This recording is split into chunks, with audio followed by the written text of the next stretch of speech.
Hola compañeros, ¿cómo están compañeras? Buenas tardes, casi noches. Hoy nos corresponde poder hacer un abordaje sobre la unidad 2 de Doctrina de Seguridad Nacional de la asignatura Tendencias Mundiales de la Criminalidad. Para esta ocasión vamos a tener la exposición por parte de la profesora Cristel Rodríguez Díaz.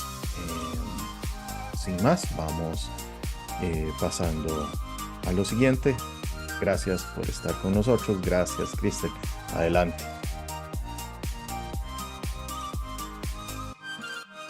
Muchas gracias, Gustavo. Ahora vamos a pasar a la presentación que tengo para ustedes. Voy a colocarla acá. Okay. Para esta segunda unidad, como indicó Gustavo, nos vamos a enfocar en la doctrina de seguridad nacional.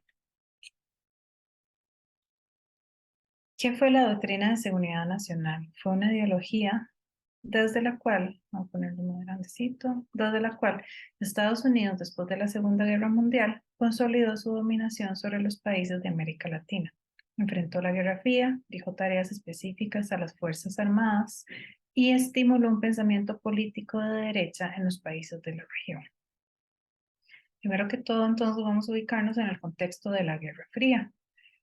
La Guerra Fría fue el periodo entre el fin de la Segunda Guerra Mundial, la cual culminó en 1945, y la caída de la Unión Soviética en 1991. Esta lucha que se da cuando termina la lucha de poder, ¿verdad? Que se da cuando termina la Segunda Guerra Mundial entre Estados Unidos y la Unión Soviética, ¿verdad? Para repartirse los territorios conquistados por Alemania en aquel momento.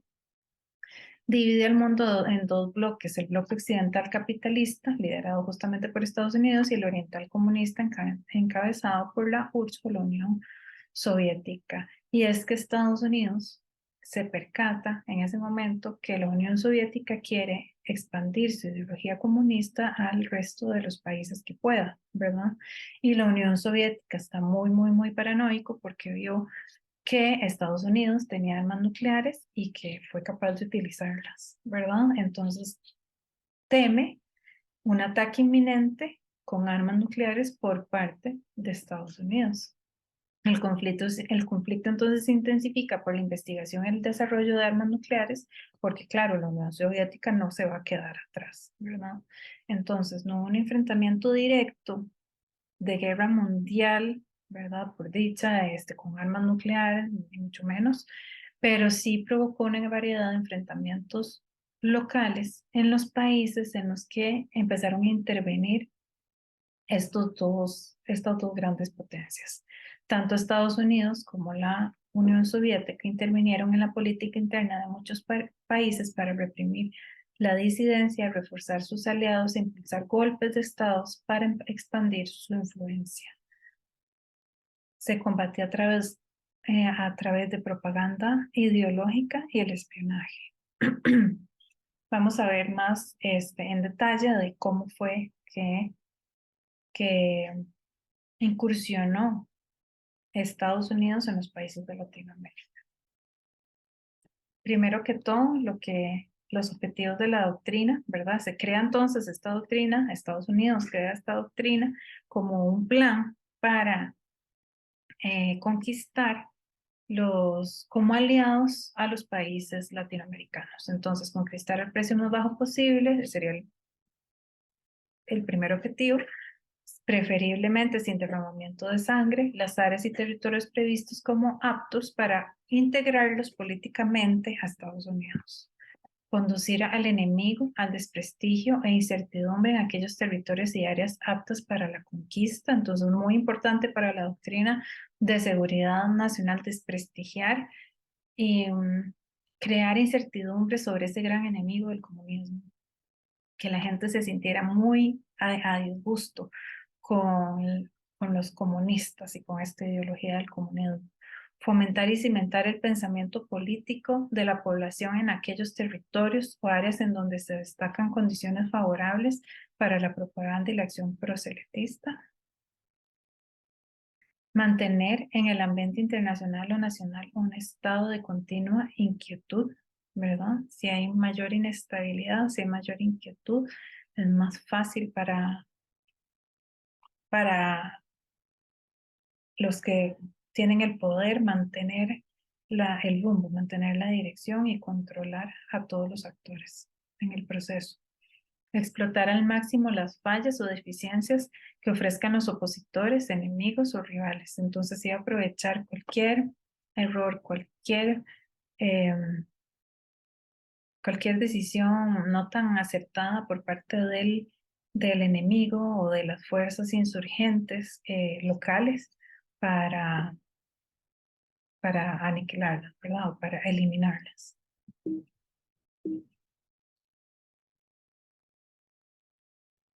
Esto lo que genera o lo que ellos quieren generar es una guerra total y permanente, ¿verdad? Entonces, el concepto de guerra total y permanente es la integración de esta guerra en las diferentes acciones, esferas de la acción militar, económica, psicológica e ideológica. Se pasa el estilo entonces de la Guerra Fría, ya no es una guerra de combate directo, sino que es a través de una guerra más bien de tipo ideológico y de tipo, sí, más de tipo ideológico que, eh, que de combate, ¿verdad? Que se va a aplicar en todos los campos. Sus principios, como dijimos, es la bipolaridad entre el bien y el mal, ¿verdad? El occidente cristiano versus el occidente comunista.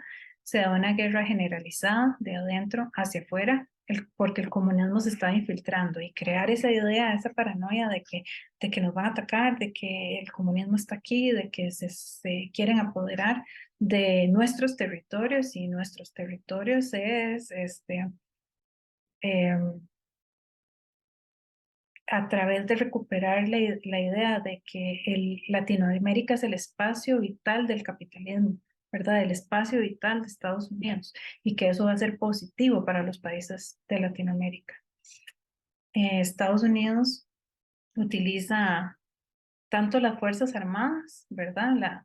Incursiona con las Fuerzas Armadas, pero también incursiona en los territorios latinoamericanos a través de la religión, que eh, le sirve como instrumento de difusión para difundir su ideología, ¿verdad? Los ideales, los principios, las normas eh, conservadoras que ellos buscan mantener. Esto va a lograr que la transición o el proceso sea más fácil, ¿verdad? Porque ya entonces la población está educada para pensar de cierta forma, para recibirlos con respeto y que vean a Norteamérica como, y que idealicen a Norteamérica, ¿verdad? Que lo idealicen como aquel que viene a protegernos, que viene a cuidarnos, que está bien que esté aquí.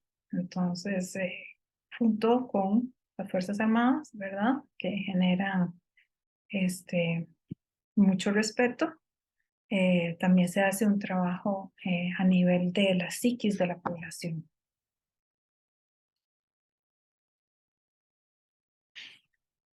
¿Cuáles son los impactos? El impacto local en los países de Latinoamérica. Bueno, se da la creación de la escuela militar con un fuerte eje de adoctrinamiento político hacia las personas que iban a instruirse ahí en cuanto que la democracia es buena, el comunismo es malo, ¿verdad? Aunque no se estuviera viendo en la realidad. Se funda la Escuela de las Américas en Panamá y de ahí llegaban desde diferentes países, se enviaban a todas las personas que iban a instruirse en la escuela militar, aplicando o enseñándoles técnicas de contrainsurgencia. En esto estuvo mucho metido la CIA, ¿verdad? Eh, para enseñarles como técnicas de interrogatorio, de interrogamiento, técnicas de tortura, porque al ellos ver todas las actividades individuales y colectivas como actos de guerra a favor o en contra, ¿verdad? De la nación, si una persona cometía un acto en contra, ya esto les daba autoridad para poder eliminar esa insurgencia, ¿verdad? Entonces, por supuesto que en la escuela militar las técnicas de contrainsurgencia no eran en respeto a los derechos humanos, ¿verdad? Sino que eso estaba de más. Se generan también acuerdos bilaterales, pactos, actas y tratados, lo que va a generar gran dependencia financiera de América Latina con Estados Unidos. Esto, por supuesto, que ellos les beneficia porque es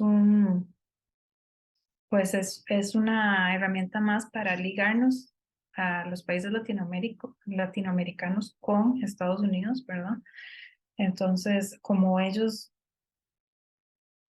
educaron y instauraron la idea de que el desarrollo al estilo americano es tan bueno, ¿verdad? Y el capitalismo es tan bueno y la ideología neoliberal es tan buena, nosotros debemos desarrollarnos de la misma forma y para esto ocupamos muchísima inversión, muchísimo capital y ellos estaban dispuestos a darlos. Entonces, donde nosotros lo tomamos, ¿verdad? Se crean diferentes fondos a nivel mundial, el Banco, el Fondo Monetario, y ahí hemos ido creando deudas enormes, ¿verdad? Que hasta la fecha nos generan muchísima dependencia con Estados Unidos.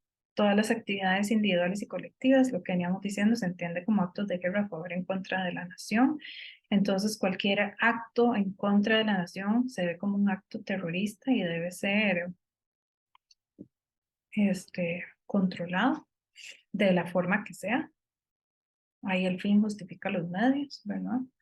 La política de estabilidad en el continente lleva entonces al golpes de Estado, instaurando dictaduras. Por eso es que yo les decía que este adoctrinamiento político, democracia versus comunismo, en realidad era una falacia, ¿verdad? Porque en la realidad Estados Unidos propició golpes de Estado instaurando dictaduras, no democracias, para lograr justamente eh, unificar el accionar de los países de América Latina, ¿verdad? Entonces, bueno, tenemos las grandes dictaduras en América del Sur, como la de Pinochet, la de Stroessner en Paraguay, también en Nicaragua, los Somoza, ¿verdad? Que han perdurado, y todo el proceso de reorganización nacional que se dio en Argentina, ¿verdad? Que duró hasta 1983, incluso la de Pinochet fue hasta 1990. Entonces estamos hablando de décadas de bueno, la Guerra Fría duró décadas, ¿verdad? 40 años o más. Y lo mismo la doctrina de seguridad nacional.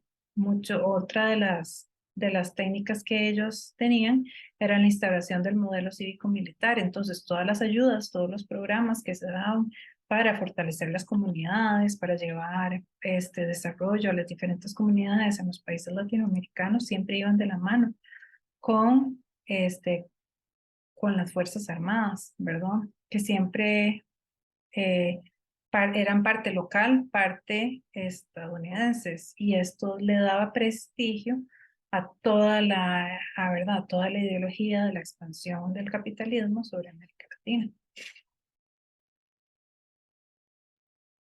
Para los años 80, sin embargo, baja la intensidad del conflicto.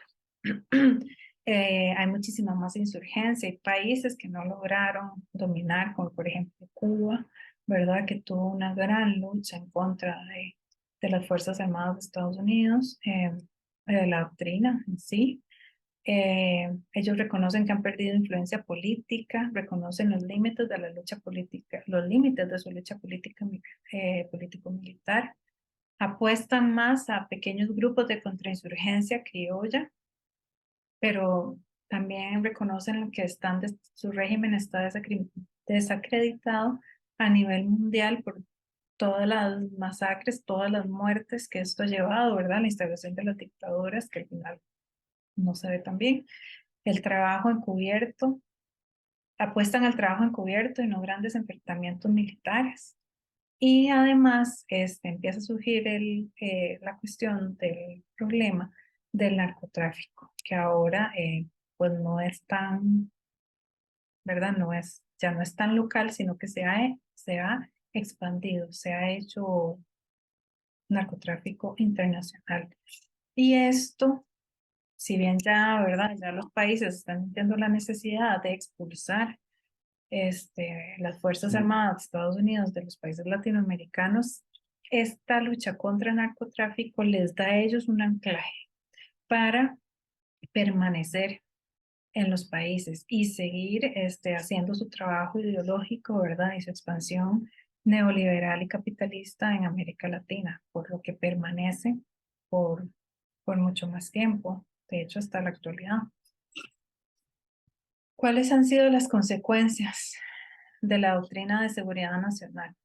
Hay un menosprecio hacia las instituciones democráticas, ¿verdad? La sublimación a la militarización de la vida civil. Entonces vemos cómo durante esa época la vida civil estaba regulada por, por el accionar militar, la supremacía del poder ejecutivo, como decimos, hubo dictaduras, ¿verdad? La supresión violenta de la protesta social, entonces cualquier persona que pensara diferente, que actuara diferente, que creara grupos para, incluso grupos intelectuales para discutir lo que estaba sucediendo, ¿verdad? Y que tuviera la mínima intención de cuestionar el régimen, se suprimía violentamente y había justificación total para hacerlo, por lo que también se censuran los medios de comunicación, ¿verdad? Y solo se podía ver en los medios de comunicación y escuchar lo que, lo que venía del régimen. Se censuran los partidos políticos, por supuesto, también que no estuvieran acordes a la ideología, la consolidación del pensamiento de derecha, de el estilo de desarrollo, sí, estilo de desarrollo capitalista con ideología neoliberal, y se genera la dependencia económica de los países de Latinoamérica y Estados Unidos. Se prioriza la protección de los intereses de Estados Unidos en la región, ¿verdad? Y que los países de Latinoamérica debían ser muy complacientes hacia estos intereses gracias a la protección que ellos les estaban dando a las naciones. Ese sería el fin ahora de la presentación para este curso, y los dejo con Gustavo para que les dé algunas observaciones más al respecto de la DSM. Gracias. Muchas gracias, Crystal. No, en realidad no tengo grandes observaciones de acuerdo a lo que dijiste, fue bastante claro. Sí creo que esa sombra de la doctrina de la seguridad nacional es muy fácil llevar a... O sea, hay una línea muy delgada entre la doctrina de la seguridad nacional y la mano dura. Y, digamos, lo estamos viendo actualmente en El Salvador, ¿verdad? Con todo lo que está ocurriendo, en el que meten pandilleros o personas que fueron pandilleras, pero que por el hecho de tener tatuajes los meten dentro de esa cárcel. Ahí hay un drama humano en el que solemos nosotros primero romantizar, ¿verdad? Porque como son delincuentes merecen llevar palo. Pero por otro lado, es un caldo de cultivo para una gran venganza social. Es interesante que hay personas que consideran que la libertad es un privilegio, no es un derecho. Y entonces, para poder disfrutarla, es importante llegar a ganársela, porque es un derecho, no es un derecho, es un privilegio, entonces usted tiene que ganársela. Entonces no basta con que usted nazca en un lugar, usted necesita hacer una serie de méritos para poder llegar a tenerla. Y eso es el principio del fascismo, ¿verdad? Es lo que constituyó la Europa de los años 30 y que desbocó en la Segunda Guerra Mundial. Es el mismo principio que se mantuvo con Napoleón Bonaparte, ¿verdad? Que conquistó toda Europa bajo ese mismo principio. Y suele mantenerse en todas las tiranías que suelen surgir, tanto de derecha como de izquierda, ¿verdad? Porque, digamos, en el caso de Bukele estamos hablando de una tiranía de derecha, en el caso de Ortega estamos hablando de una tiranía de izquierda, ¿verdad? Pero en el principio es lo mismo, es la supresión violenta, ¿verdad? De la protesta, la supremacía del poder ejecutivo, y ya empezamos a notar algunas cositas aquí, cuando vemos al presidente Chávez diciendo que es que nos falla el poder judicial, o que se exhibe a sí mismo con cuerpos armados en un tiempo, digamos, porque saca mucho lo de Solís, pero bueno, es que Solís estaba en un proceso de conflicto con Isla Calero. En este momento no lo hay, ¿verdad? Entonces son de esas cosas que quizá vale la pena reflexionar. Pero no tengo nada más que agregar, Krista. Muchísimas gracias. Y gracias a ustedes, compañeros, compañeras, que pasen muy buena tarde y nos estaremos viendo hasta la próxima. Hasta luego.